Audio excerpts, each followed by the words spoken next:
Last year, Vanguard was the first asset management company to launch all-in-one asset allocation ETFs with 3 options to choose from: conservative, balanced, and growth.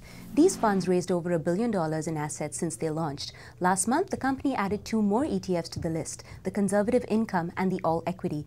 Tim Huver, head of product at Vanguard Investment Canada, is here with us to discuss these new launches. Tim, thank you so much for joining us. Thanks for having me, Ruth. How have the responses been so far to these 2 new products? The responses have been to the new products and the suite as a whole very, very positive in the marketplace. And when you think about the existing ETF industry and through our product development process, we did notice a gap for broadly diversified, low-cost, balanced portfolios that can form a sensible portfolio, all-in-one portfolio for investors. And so through that, we launched the suite of 5 products.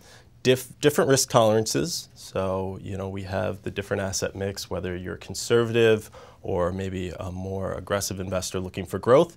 You have the portfolio to select from the range, and so with each portfolio you get access to over 26,000 underlying securities, so global diversification packaged in a low-cost vehicle at 22 basis points in terms of the management fee. What are the benefits of owning a single all-in-one ETF as opposed to building up your own portfolio? Well, we think it's a very simple yet sophisticated approach. So it uses underlying ETFs. It's an ETF of ETF structure using underlying ETFs to provide the broad diversification. So a very efficient way to package the ETFs to achieve that diversification. Low cost, so 22 basis points.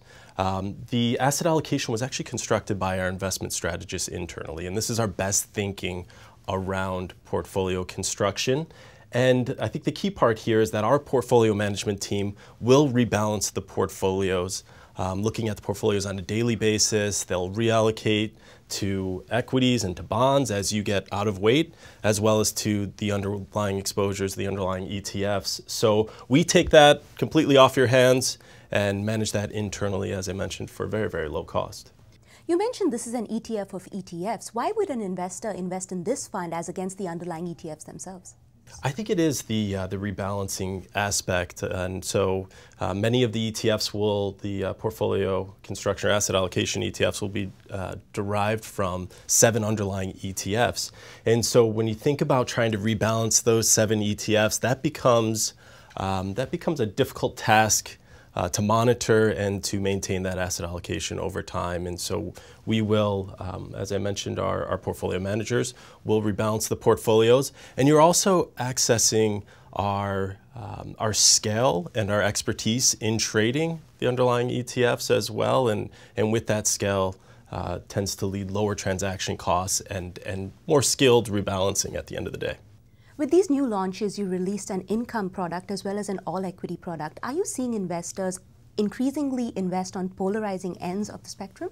Yeah, well, we certainly recognize that that Canadian investors really value balanced portfolios and portfolios comprised of both fixed income and equities. And so this really rounded out the suite and provided a comprehensive suite of products across different investors' risk appetites, maybe across different time horizons. So really we saw the addition of these 2 portfolios enabling them to meet those needs across that risk tolerance. Thank you so much for joining us, Tim. Thank you, Ruth. For Morningstar, I'm Ruth Saldana.